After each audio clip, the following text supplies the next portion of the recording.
Извинявайте, но аз съм възмутен. Нямам друга дума. В Комисията по образование и науката да слушам такива изказвания от страна на Възраждане по отношение на ролята на науката. Ако искате да прекръстим тази комисия, да стане Комисия по образование и пропагандата. Това е абсолютно възмутително. И ако вие реагирате за това отношение към науката, означава, че вероятно аз съм сбъркал комисията, в която съм дошъл. Образованието и науката не е случайно са заедно. Не, аз се обръщам към комисията и се обръщам към мнозинството, което в края на краищата ще определи какво ще се случи в тази комисия. Аз реагирам на това изказване, защото се чувствам длъжен. Очаквам от вас да реагирате, ако ви уважавате наименованието на тази комисия. Ваше право е да не реагирате, но, както казах, аз ще знам, че живея в света на, може би, на плоскоземците, а не в света на образованието и науката.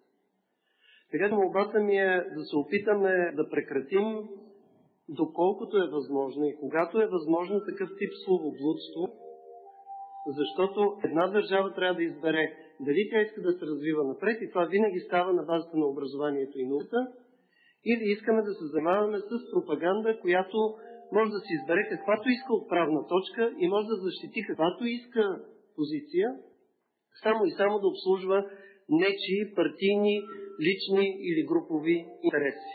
И господин Янчев, наистина е срамота, че такова изказване се прави в тази зала. На базата на всичко това, ние ще се въздържим от подкрепа на законопроекта, който чухме от страна Министерството на образованието и науката, защото имаше начин да се подходи по друг начин. В него има елементи, с които не сме съгласни. Примерно тази годишна оценка на учителите, която всъщност позволява учителя да бъде освободен и по този начин всеки един ден той да се чувства заплашен от страна на директора. Има и други елементи, които могат да се обсъждат, вероятно могат да се подобрят. Това, което казваме е, че ние ще предложим между първо и второ четене, ако не бъдат приети на законопроекти. Тук отчитам и законопроекта, внесен от Белобрадова и колеги, за да можем максимално, надскачайки партийните си интереси, да свършим работа. Не дайте да търсите интрига, господин Янчев. Това, че са предадени отделно, не означава, че не сме съгласни едни с други. Просто в този понеделник, който беше внесен законопроекта, аз не бях в София, за да мога да го подпиша. Иначе с колегите са разбрали, че действаме заедно.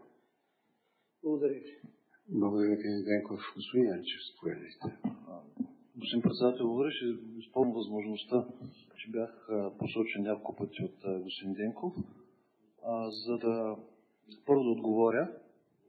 Господин Денков, вие сте химик, успешен химик, учен химик. Както преди 2 дни, когато тук имахме много гости от нестопански организации, граждански лица, направихте един така исторически опит да припомните кое и как през просвещението се е случвало в образователните системи на европейските най-вече държави. Още тогава се канех да ви го кажа, но сега ще ви го кажа. Значи, вие сте химик. В този смисъл, в момента това, което коментираме, независимо, че комисията се казва по образованието и науката, и как трябва и да бъде, е училищен закон. Където вие нямате компетентност от момента, в който сте завършил средно училище. В този смисъл ще ви припомня латинската сентенция: обощаря да коментира само обувките. И ще използвам това, че съм взел думата, нещо, което пропуснах. Категорично няма да подкрепим в Закона за предучилищното и училищно образование, така както е предложен от Министерския съвет един текст, да се въвеждат понятия на Фондация Америка за България по отношение на професионалните учещи общности. Нямат място в закона такива понятия, има такова нещо, да, тъй като това са общо либерални такива опити за някаква методика, която е доста нова от необските крайни квартали на по-малко от 100 години, не е доказана, както се казва, в практиката и е редно да отпадне. Ние ще го предложим категорично това. Благодаря ви, господин Янчев. Други мнения?